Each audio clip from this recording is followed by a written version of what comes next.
ada 8 poin, 8 dari list itu yang disetujui. Pada saat Septia itu mengajukan gugatan tuh alasannya apa? Kan sebelum masa mediasi ini ada dia mengungkapkan tentang ada perempuan lain, dugaan perempuan lain ya. Itu ya mungkin ya. Mungkin ya. itu kaitannya ya. Orang kan nggak tahu ya kenapa sih Mbak Septi itu mengajukan persyaratannya yang agak-agak kurang itu ya, kurang lazim.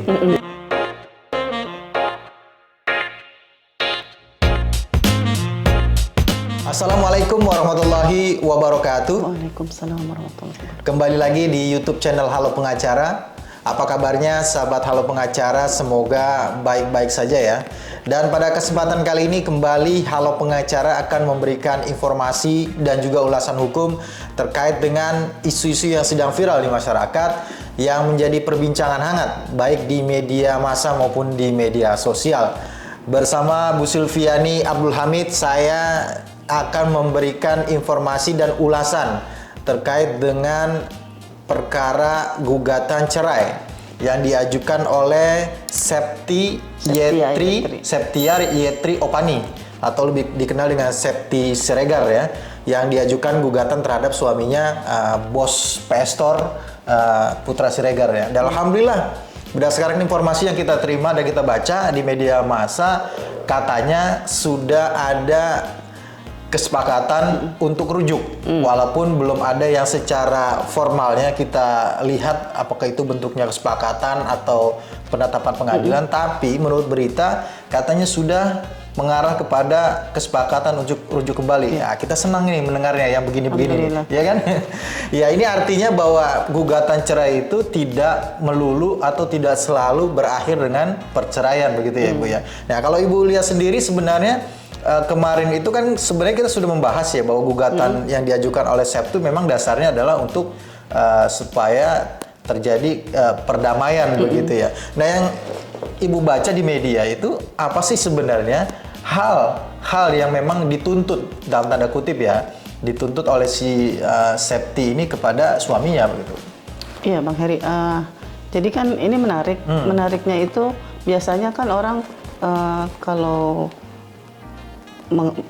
mengatakan ingin bercerai gitu ya, gugat cerai gitu lah ya, ke pasangannya ya, itu cerai kalau kamu begini, atau kalau kamu nggak mau begitu sesuai keinginan salah satu pihak, kita cerai, saya ajukan saya ke pengadilan atau apa. Tapi ini enggak, jadi di pengadilan di prosesnya dia ajukan gugat cerai, tapi dia kasih syarat kalau mau rujuk walaupun ada syaratnya gitu. Ya, walaupun sebenarnya tujuannya pengen rujuk sebenarnya ya. Tapi menariknya ya pengen rujuk, tapi dia melibatkan institusi pengadilan. Ngajuin gugat cerai. Apa gitu mungkin memang tidak ada semacam apa ya, perantara atau mediator bagi kedua belah pihak ini, sehingga memang Septi itu akhirnya memilih pengadilan sebagai mediator ya begitu. Kalau yang saya pahami dari yang saya baca-baca itu ya di media sosial itu sepertinya sudah sering kali ya, sering terjadi ya. Sering terjadi hal-hal yang tidak diharapkan lah oleh Septi ya ini. Jadi dia tuh udah mungkin tanda kutip hopeless gitu. Ya mungkin hanya pengadilan mungkin yang bisa menyelesaikan masalah ini gitu. Iya, jadi karena dia bilang katanya udah pernah berjanji ini itu tapi gitu ke orang tuanya juga, tapi diulangi lagi, makanya dia ngajukan syarat kemudian. Kembali Bu, mengajukan syarat. Apa syaratnya Bu yang diajukan? Yang kan katanya sih memang ini belum ada yang bisa menunjukkan detail mengenai kesepakatan itu ya. Tapi kan poin-poin itu sempat disampaikan begitu Bu ya, di media ya. Iya, beberapa ya. Jadi kan sebenarnya kan katanya syaratnya banyak banget tuh kata Bang Putra Siregarnya. Banyak ya? Banyak banget, tapi banyak itu banget tuh ada berapa Bu kira-kira? Ya, lebih dari 5 begitu ya? Lebih. Karena kemarin yang saya dengar, kemarin kan tanggal 14 Februari ya 2023 itu kan mereka mediasi. Sepertinya mediasi terakhir ya. Di mediator pengadilan agama ya? Pengadilan agama. Itu dikatakan oleh Mbak Septianya ini dengan kuasa hukumnya ada 8 poin, 8 dari list itu yang disetujui. Tapi artinya masih ada banyak yang lain yang tidak ini. Tapi sudah ditandatangani katanya di hadapan mediator. Mengenai list-listnya, kalau menurut Putra Siregar, yang tahu hanya dia, istrinya Septia Yatri, dan mediator gitu. Jadi memang sangat belum ada yang tahu. Tapi yang kalau menurut dari beberapa waktu sebelumnya itu kan dikatakan kebanyakannya mengenai aset harta gitu. Ada yang beberapa yang lainnya seperti tidak boleh ada KDRT. Oke, baik. Sebelum kita ke hal-hal KDRT, aset, pada saat Septia itu mengajukan gugatan tuh alasannya apa? Kan sebelum masa mediasi ini ada dia mengungkapkan tentang ada perempuan lain, dugaan perempuan lain dugaan yang ada udah wanita lain dan udah satu tahun gitu, satu tahun lebih gitu berlangsung. Itu jadi itu mungkin itu kaitannya ya. Orang kan nggak tahu ya kenapa sih Mbak Septi itu mengajukan persyaratannya yang agak-agak kurang lazim gitu ya. Misalkan apa Bu? Kalau kemana-mana izin ngabarin gitu ya. Jadi tidak boleh ada KDRT. Tidak boleh ada KDRT. Terus kalau tidak boleh ada perselingkuhan kalau menikah. Terus izin. Kalau keluar rumah izin. Terus harus kalau sign tanda tangan urusan aset, bukan aset, perjanjian, bukan perjanjian, maksudnya ada pekerjaan lah, terkait pekerjaan suaminya itu harus juga sepersetujuan atau sepengetahuan saya kurang tahu sepengetahuan atau persetujuan dia, saya nggak jelas itu. Pokoknya dia harus tahu lah saat tanda tangan. Itulah mungkin ya korelasinya adalah ada kaitan bahwa ada dugaan kenapa diajukan gugatan itu karena ada dugaan Pak Putra Siregar ini diduga punya wanita lain gitu ya. Makanya Bu Septi ini mengajukan persyaratan seperti itu ya. Kalau terkait dengan hal lainnya misalkan aset? Oh ya, aset-aset. Bahkan yang satu lagi yang kemarin dengan jelas dia sampaikan tuh, Septia sampaikan bahwa dia minta ada untuk usaha dia. Supaya dia memiliki penghasilan sendiri. Iya, punya kemandirian finansial gitu ya. Ya seperti itulah kira-kira. Tapi itu hal-hal yang disepakati kan? Maksudnya Pak Putra Siregar itu tidak keberatan dengan hal itu, walaupun mungkin berat kali ya buat Pak Putra Siregar ya.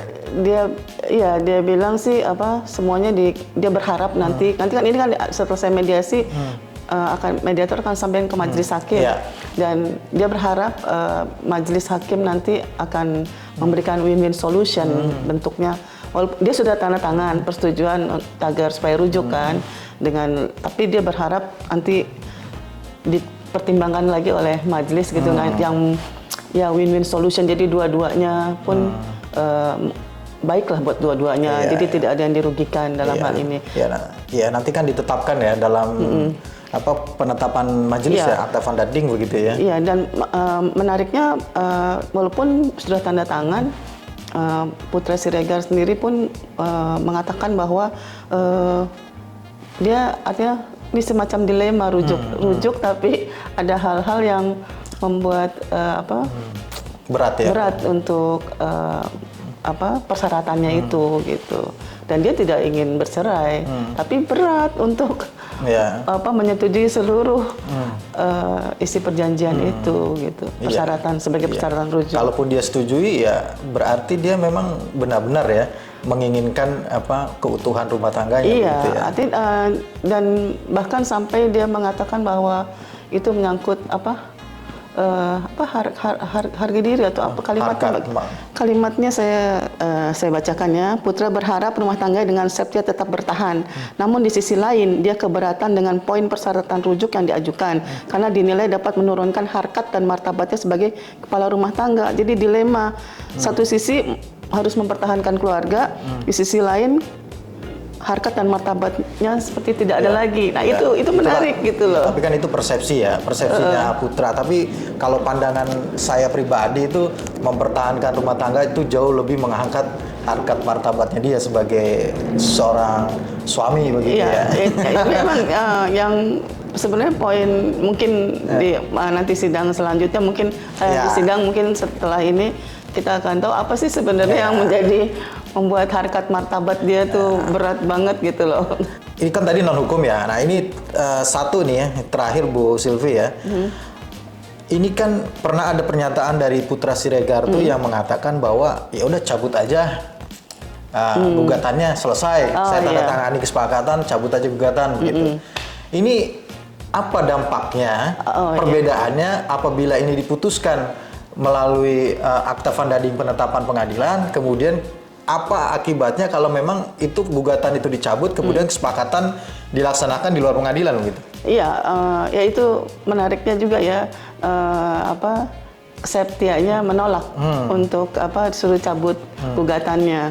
Jadi walaupun Putra Siregar bilang cabut gugatannya atau persyaratan tidak tanda tangan atau apapun syaratnya disetujui gitu, tapi cabut gugatan mereka rujuk gitu dengan itu, tapi istrinya menolak kan untuk itu, tetap proses pengadilan jalan terus dengan tidak cabut gugatan. Jadi istrinya tetap mau hakim yang memutuskan gitu kan tentang persyaratan ini. Jadi akta vandading itu ya beda ya tentu ya.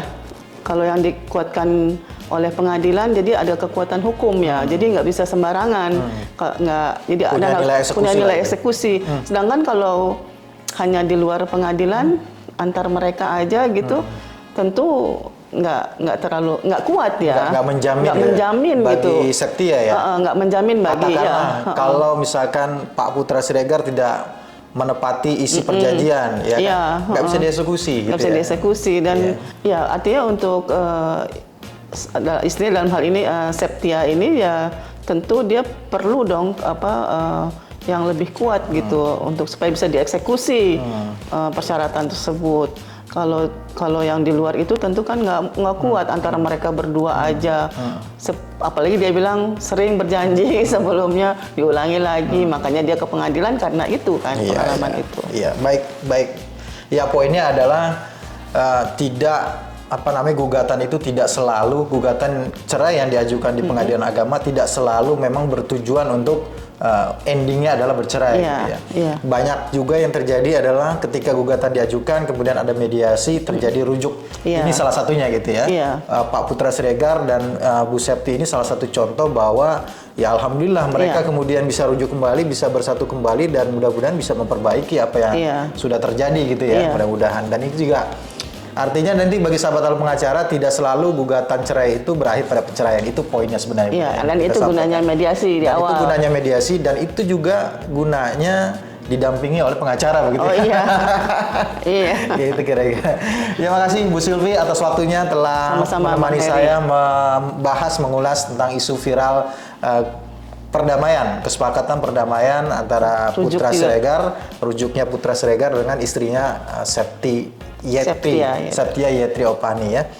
Terima kasih juga kepada sahabat halo pengacara yang telah menyaksikan video ini sampai dengan selesai. Jangan lupa untuk terus dukung Halo Pengacara dengan memberikan like, comment, share, dan juga subscribe YouTube channel Halo Pengacara. Dan jangan lupa nyalakan lonceng supaya tidak ketinggalan update-update dari analisis hukum Halo Pengacara terhadap isu-isu yang sedang viral di masyarakat. Sekali lagi terima kasih. Salam Halo Pengacara. Assalamualaikum warahmatullahi wabarakatuh. Waalaikumsalam.